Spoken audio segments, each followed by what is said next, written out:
Let me now introduce our guest speaker. Dr. Sayan Dey is an assistant professor at Bayan College, Oman, which is affiliated with Purdue University, Northwest America. He is also the department chair for English Studies and vice chair for the Committee for Research, Innovations, Consultations, and Training. Dr. Dey completed his postdoctoral fellowship with Witt Center for Diversity Studies, University of Witwatersrand, Johannesburg, in 2023. Some of his publications include Green Academia, Towards Eco-Friendly Educational Systems, Performing Memories and Weaving Archives, Creolized Cultures Across the Indian Ocean, which won the Nicholas Cristobal Guillen Batista Outstanding Book Award this year, and most recently, Garbocracy, Towards a Greater Human Collapse.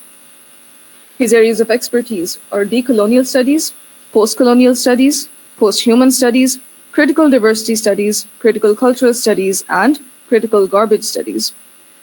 Today's talk about Garbo-Citizenships is a part of his recently published work, Garbocracy. Let me now invite Ms. Varisha Rahman from the first semester of BS English to give a brief overview of Dr. Dey's book.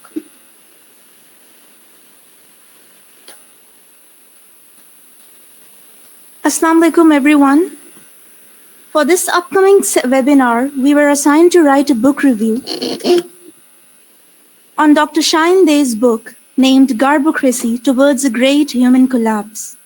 After reading the book, I penned down this brief synopsis which I am honored to present in front of the esteemed author himself. Before I proceed, let me ask you, what comes to your mind when you hear the word garbage? A humongous pile of dump lying at your street side, or an epithet you use for an idea that galls you? In his book, Dr. Dey has used the word garbocracy for an entire authoritarian and socio-political system that facilitates the inescapable predicament of waste dumps in India. Furthermore, his ideas digress towards a macroscopic level, where he describes how mounds of unattended garbage slowly pervade the mentality, culture, principles, and policies governing the country, dragging us all into an inevitably garbocratic doom. In the first section of the book, he has depicted the optics of garbage and how clusters and mounds of garbage being dumped are not just a result of municipal frivolity, but more or less a deep-rooted classist and ethnicist agenda fueled by the right-wing ruling party of India, the BJP. Let me now explain the concept of Garbo-imperialism. Dr. Dey used the term rhizomatic garbaceous entanglements to describe any such community in which people don't have any individualistic approach and are a part of such mob mentality dictated by garbocratic rulers and traditions. He has coined the rule as Garbo-imperialism, the rule of garbage itself, where the political leaders promote and celebrate caste system and anti-minority laws and values. According to Dr. Dey's research, most localities rich in minorities and low-caste Hindus in India are deliberately left soiled, polluted, and enshrouded in heaps of solid waste. The upper caste Hindus think of soiling these communities as a way of their redemption and salvation in the next world. The BJP government has reinstated this prejudice in the name of reviving the golden Hindu culture in the pretext of Hindu mythology. Dr. Dey writes, India is provoking us to think that the formation of physical garbage around us, besides caste, class, and religious prejudices, is widely a reflection of garbaceous intellectual growth triggered by fictionalized scholarships on histories, philosophies, and sciences. He then calls out the tactics of pseudo-intellectualism posed by the BJP leaders, such as when Prime Minister Modi negated the existence of any such thing as a climate change, or when Miss Monica Gandhi declared cow urine as a disinfectant without any scientific corroboration.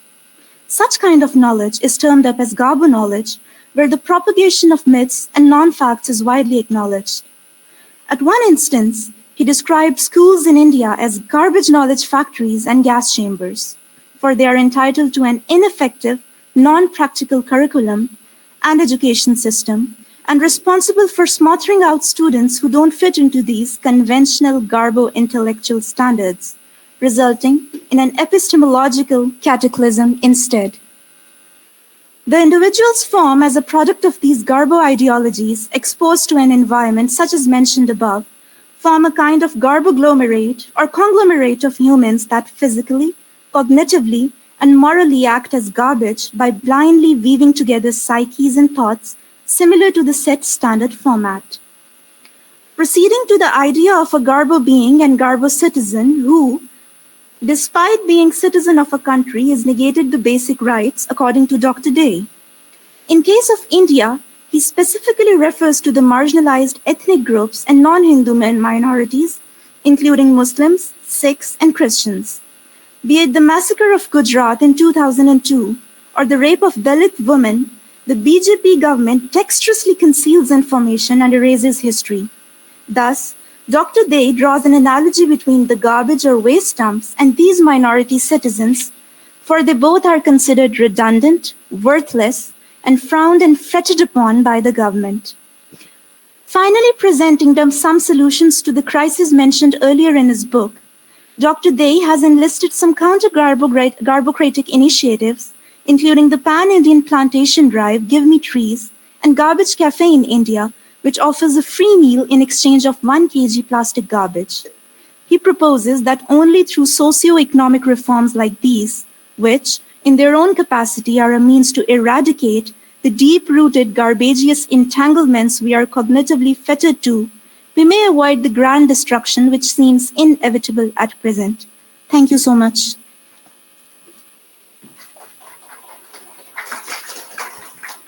Excuse me, I'm sorry, Dr. Dev, with your permission, you will be commenting on what she was presenting. It was a great effort, and I would like to appreciate the student. बच्चे आपका नाम क्या? वरिशा. वरिशा, it was a great effort, और यानी personally मेरी तरफ से ना ₹1000 का इनाम है आपके लिए, ठीक है?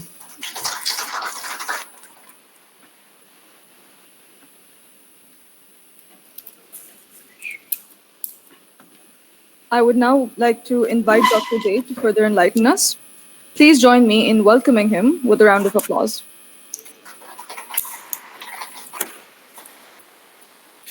Thank you so much. First of all, I'm really very touched and I feel very assured in multiple ways for your very warm welcome into this very strong and diverse intellectual space. I personally thank Professor, our HODs and all of you who have warmly welcomed me into the space. And specifically Varisha, I mean, this was such a powerful way of analyzing the book, and at the outset I'm so touched that you could find time to go through the work and bring out your perspectives, because the different dynamics that I tried my best to flesh out into the book were not quite easy for me in multiple ways.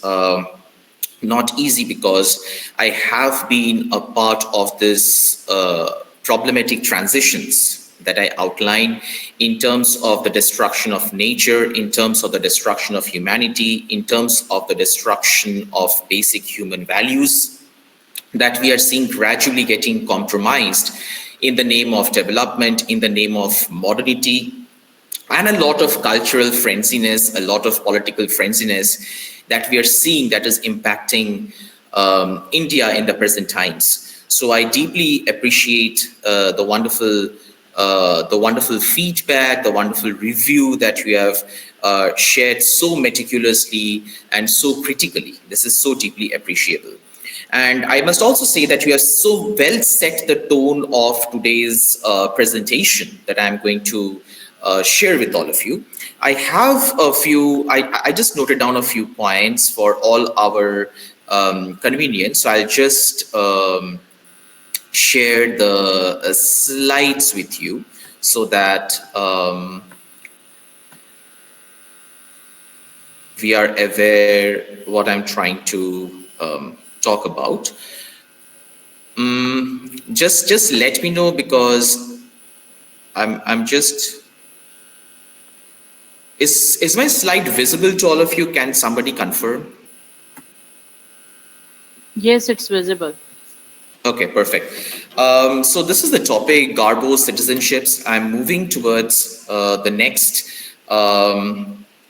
particular, the perspective. I'll start off with the perspective that why exactly I wanted to frame my presentation today on Garbo-citizenships, which is a small snippet from my book, Garbocracy. Basically, again, I wish to, as I always do at the beginning of my presentation, I would also do the same here, that I clarify my positionality from where I come from, so that my presentation, my thought sharing or perspectives doesn't appear to be manipulative or generic in nature. So as I've already shared my brief background, that I come from the city of Kolkata, West Bengal, and it's a city which has always been in the forefront of nurturing a very multicultural space. If you are slightly familiar with the histories and the cultures of the city, even during the times of the British colonizers as well, the city of Kolkata and its adjacent areas in the state of West Bengal have been a location where multiculturalism have always played an essential role. So in that note, I was also sort of brought up in a very multicultural dynamics, where I grew up with people from different religious backgrounds, from different caste backgrounds, even from different racial backgrounds as well. Because when I was born and as I was studying in different schools across the city, I obviously grew up with people who are Anglo-Indians, who are Armenians, who are Anglo-Scots, and different other sorts of interracial communities who draw their ancestry from different Europeans, from different parts of Asia, from different parts of Europe and other parts of the world. So all in all, I had a very multicultural upbringing, to be honest. And I believe that it is essential to share this experience, because this has widely not only shaped my intellectual thinking, my personal thinking, my persona, but also have a deep down contribution towards my research works as well. And when today I sit in the 21st century, in a year like 2024, 2025, and when I look at the kind of enclaves, the kind of barriers that are being generated, that are celebrated across the country in the name of religion, in the name of culture, in the name of progress, in the name of traditionalism, I find them very problematic. I find them very garbage-like in nature. And not only from the emotional perspective, but also from the social, cultural, historical, intellectual, and various other perspectives.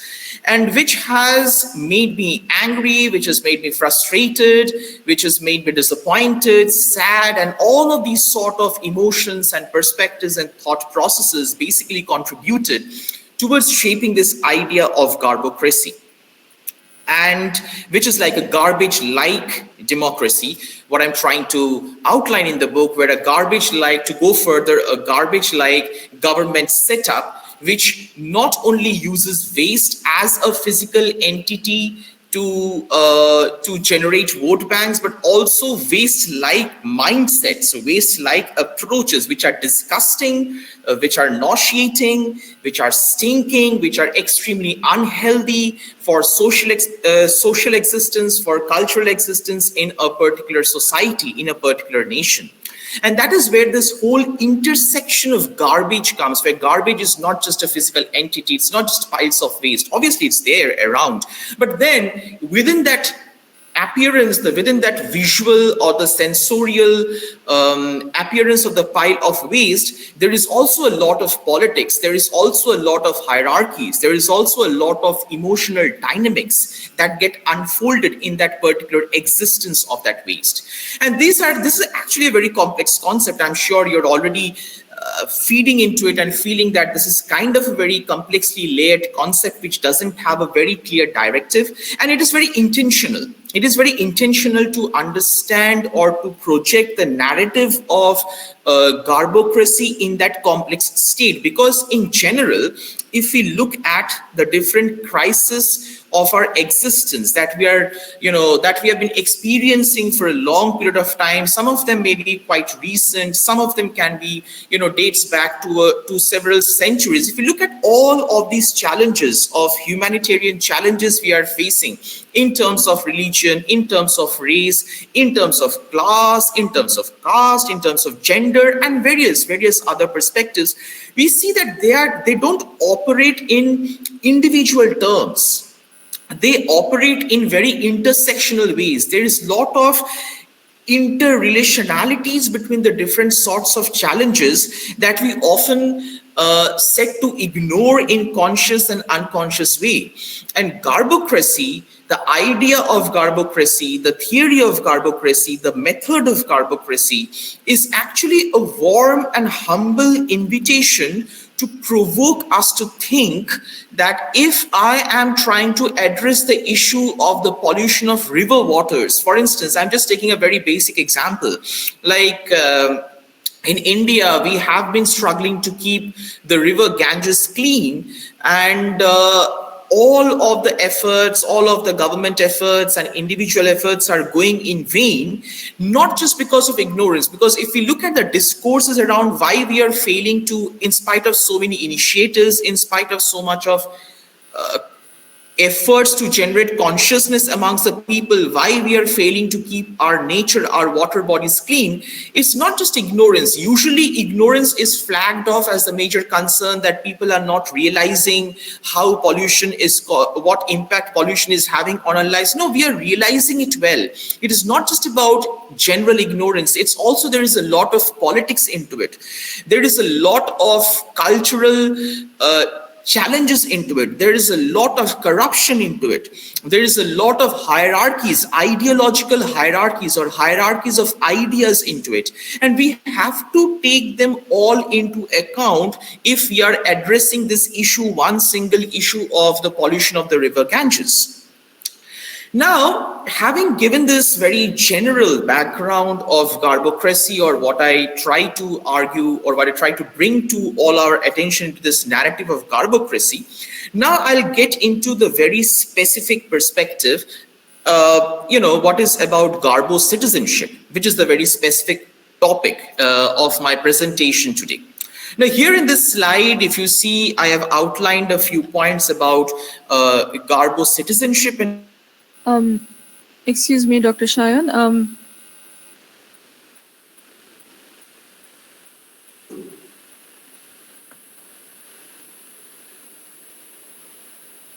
Hello. Hello. Yes. Am I audible to you? Yes, you froze for a moment, but now you're audible. We cannot see your screen though. Yes, I'll share the slide again. Just a moment.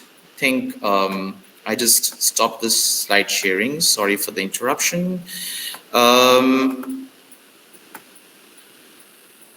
So can you see my slide, Garbo-citizenship? Yes, we can see it now. Could you please enlarge it into full screen mode so it's more visible for our audience? Actually, I'm in the full screen mode. Oh, okay. Also, I have shared the slides over email. Maybe there is a PDF which also you can just keep it ready on your phone, because I think sometimes the internet just starts acting up. Yes. So I'm in this particular slide of Garbo-citizenship and Garbo politics. Now, having shared this brief few points from the many perspectives of Garbocracy that we can really talk about, if you have been following the news, especially post arrival of the BJP government since 2014, you will see that there are a lot of transformations and a lot of amendments which are being made in the name of legality, in the name of ethics, in the name of discipline that are being done by the present BJP government in India, and have been happening for the last 5 to 6 years, more than 5 to 6 years. And as on the one side, they have been trying to project like, okay, it's essential for us to control the infiltration of illegal citizens in the country. It is essential to control the inflow of illegal citizens in the name of security, in the name of securing our education system, our job market, to incentivize our own citizens more than the migrants and the refugees. We can clearly locate there was this subtle religious angle to this whole process. There was a subtle Islamophobic angle where certain religious groups, certain caste groups, certain class groups were specifically targeted when these sort of ideas and when these sort of policies to control the illegal immigrants were framed. And two very essential steps that were taken, that was National Register for Citizens and Citizenship Amendment Act in 2019. And the central purpose, the official purpose that was put out by the government was obviously to check who are the legal citizens and who are the illegal citizens, to identify the legal citizens and let them stay in the country, to identify the illegal citizens and penalize them according to the rules and regulations of the Indian legal system. But then at the ground level, especially when we take into account cases in the states like Assam in India, in northeastern part of India, when we take cases in the state of Uttar Pradesh, when we take cases from other parts of the country which were ruled by the BJP state government, like when BJP came as the state government in those locations, we see a totally different story, because the targets were centrally the Muslim citizens out there. Number one, the central target were the Muslim citizens who, in spite of having all the respective legal documents to stay in the country, they were specifically picked up in a very shadowy way, in a very underground way. They were taken to the offices, they were harassed, they were threatened, their legal documents were destroyed very deliberately, and many of them were then framed as criminals, as illegal immigrants. And this has been happening for a long period of time. Initially, the media was very upbeat. They were obviously projecting these, bringing out this information out into the public front. Then gradually the media was also silent. The media was also threatened. And then we don't see this news and information anymore. They are now completely, blanketed under the censorships and the surveillances of the present government. Now, when we look at this narrative, that how and why, what were the reasons, what were the factors, what were the motivational causal factors that made this right-wing government pick up a certain class of people, a certain religious community, certain castes, and they were deliberately framed and criminalized as illegal immigrants. It's not something which is very new. It's not something which has started happening in 2014. Obviously, all of these transformations may be happening since 2014, but its historical roots, its motivational roots lies long time back. If we have to trace the roots, we have to go back to several centuries, even back to the time of pre-colonial India, even before India was colonized by the Europeans, the French, and majorly by the British, obviously, but prior to that, the French and the Dutch and other countries.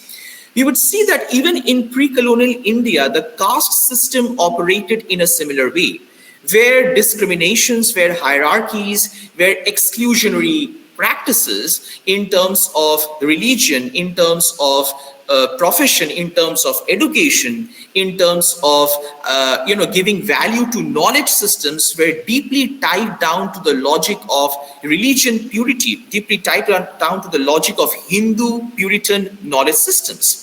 And gradually, with the passage of time, obviously when the British arrived and the other European powers arrived, they took advantage of this already existing fractions to further disseminate and divide the country based on caste, and then obviously religion and gender and culture and race and several other aspects. And today what we see, because if we look at the justifying narratives that the BJP government present as why we think that it is essential for us to introduce NRC or the CAA, you would see that they would always use this narrative that India is primarily a Hindu nation, or India is meant for the Hindus.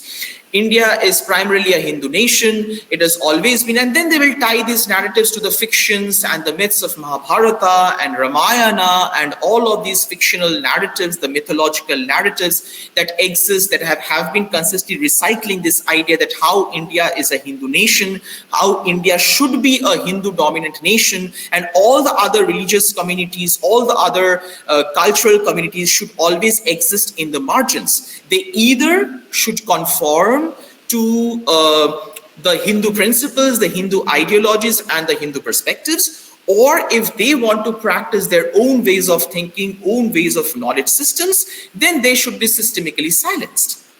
And that is what has been happening across. I mean, we can look at the Babri Masjid controversy. We can look at the the Gujarat riots. In fact, there have been BBC documentaries already which have caused a huge ruckus across the world, where we see that how footages, live footages, and sting operations, that were done by the BBC media volunteers, and where the BJP leaders are openly expressing their disgust and hatred, using all sorts of cuss words to designate the Muslims, that why Muslims should be killed or why Muslims should be, erased from the country in a very systemic way.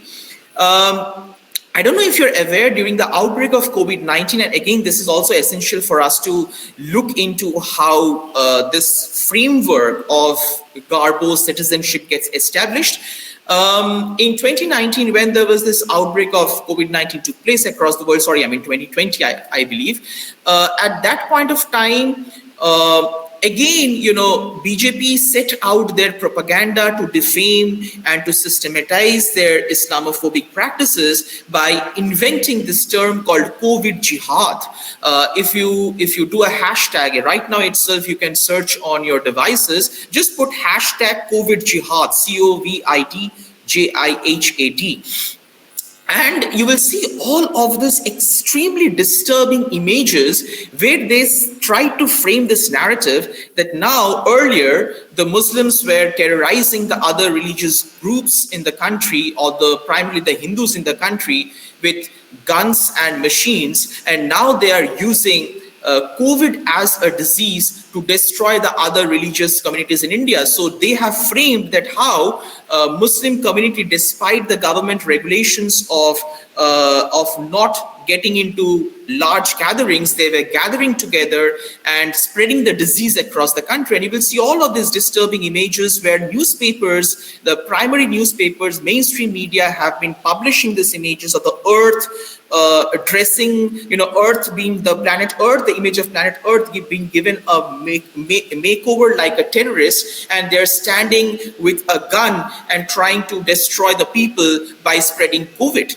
So, all of these sorts of narratives, we just cannot ignore it as one particular incident. We cannot just construct or, argue these narratives as sort of just the right-wing propaganda of the BJP government. These sorts of inherent hatred and disgusting ideologies have been deeply entrenched within us for generations. Obviously, these are now getting proliferated with the arrival of the BJP government. They are now doing a next level, creating a next level of hatred against certain communities and certain societies. But they have always been deeply entrenched within us, and not just about the Muslims. And as I say that, the same thing you see with the Dalit communities as well in the country, where, like, I tell you very personally, within my society, I have always, from my childhood days, I have often been fed with this narrative that Muslims are dirty people. Dalits are dirty people. They are very unhygienic. They are diseased. You should not mix much with them. How these narratives gets constructed, this is not, these ideas, these normalization of this hatred didn't get piled up on a single day. They have been happening, they have been accumulating, just like waste, just like garbage, just like landfills. They have been accumulating for generations, getting normalized through problematic theories, problematic propaganda, problematic ideologies, problematic thought processes across generations.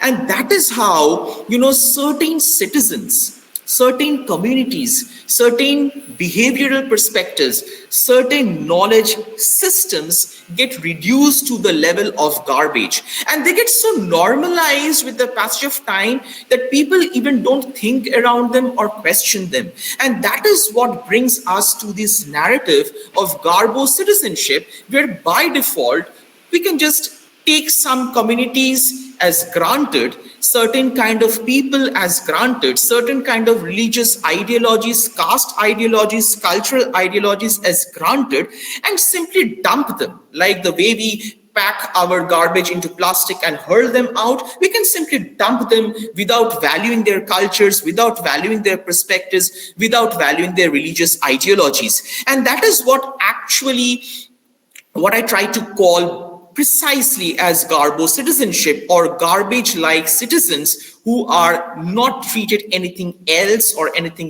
less than waste materials. So that is what I talk about Garbo-citizenship here.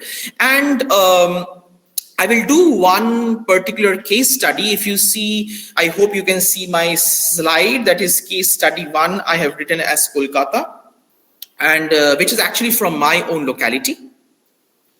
Because I want to start with the experience from a very personal auto-ethnographic experience from my locality. So the place where I stay in the city of Kolkata, so I stay in the northern parts of the city. Obviously, it would be difficult for you to really understand ditto what I'm trying to say unless you have been to the locality, but I'm still trying my best. So I stay in the northern parts of the city. And as I stay in the northern parts of the city, in my locality, specific to my locality, one side of my locality it's kind of embroidered. On the one side, we have a Muslim-dominated neighborhood, and the other side we have a Dalit-dominated neighborhood who are mostly that's like a municipality quarter that is designated for the municipality cleaners, who are mostly Dalits. And again, this sort of attachment needs to be fleshed out very categorically of how profession and caste entangles with each other. And again, we all know this is a very historical process, right? Like how within the Hindu fold system, at least we know, based on caste, how historically, mythically, and religiously professions were designated. So obviously the Dalits were always historically regarded as someone who were supposed to do the cleaning jobs, because according to the Hindu religion, to cut a very long story short, in their previous birth, they committed crime, they committed some sort of social crime, and for which in this birth they were born as Dalits, or dirty people, or the outcast people, or we also use this terms like chamar, mathur in the Bengali language, where to designate this class of people whose work in this birth is to only clean the filth produced by the people. So then what happens when we live with this narrative that okay, a particular community is there to clean the public filth, to clean the human filth, to clean the community filth, it also sort of provokes us, motivates us to produce more and more filth, because in a lot of ways, if filth is not produced, then what are these people going to clean? So you see these narratives, and these are the kind of narratives, these are the kind of statements and the perspectives that I'm sharing from the daily conversations of the people. I tell you one very small incident. It's quite a few years back. I was traveling by a sleeper train to meet my sister in Delhi. And it was an air-conditioned, compartment I was availing, and usually they serve you evening snacks and all. So just beside my seat, in the different seat, there was this one father and daughter traveling to Delhi. Now what happens, they serve food, and they serve these small biscuit packets. So this young child picks up this biscuit packet, opens up, and mistakenly drops the plastic packet on the floor. And she's like very small. She slightly feels a bit embarrassed, and then after she looks here and there around if somebody is seeing her, she goes and picks up the plastic packet to dispose it in a proper way. And I was so impressed. I was so impressed to see that even this small kid has been raised so well. This small kid is itself so aware. Many of our elders will just hurl things here and there, thinking that it will be cleaned by somebody, so why we should care about the cleanliness. But she goes and picks it up. But the very next moment, something shocking happens. The father, very sadly and very embarrassingly, the father who just saw his daughter picking up that plastic packet from the floor, asks her daughter not to do it. Asks her daughter not to do it, to leave it out there, because obviously there are cleaners, who will come and clean. It is their job to clean, so we should not bother about dirtying the place. So because the cleaner's work is to clean, it also makes it also creates a by default problematic narrative that we can also have the right to dirty the place. Otherwise, what they are going to clean? Because their work is to clean. They are getting they're getting salaries from the government or private institutions, wherever they work, to clean, right? So we also have the authority to make spaces and areas dirty. This kind of mindset is not just tied to the element or tied to the perspective of lack of consciousness towards cleanliness. We cannot, if we have to read this as a problem, if we have to read this as a challenge, we just cannot shelf it as our lack of consciousness towards cleaning our environment or towards keeping our surroundings clean. It is tied down to the narratives of caste superiority, of religious superiority, of cultural superiority, of professional superiority, and many other forms of superiorities that we are fed with since our childhood days, since our birth. And that actually so deeply contributes towards the normalization of these sorts of hatred, disgusting mindsets or garbage-like mindsets that we live with. And the same thing goes in our locality in Kolkata as well, where every day we would see people from the surrounding areas, they would just hurl their plastic packets and garbage from their balconies, from their windows, right out into the street. I would wake up, I would go to my balcony, and the first sight that would greet me every morning when I'm at home is piles of garbage in every corner. Now, apart from creating obviously a visual disgust, I mean, who loves to wake up and see piles of garbage in front of eyes, right? Apart from the visual disgust, for me, it is also culturally disgusting and embarrassing. And a lot of times you would tell the people that why exactly you are throwing your garbage into the street. When the cleaners come down there to pick the garbage, hand it directly to them. They would be just so casual saying that it is their work to clean, so we just throw it out so that they can clean. Why we should be worried about it, keeping it at home?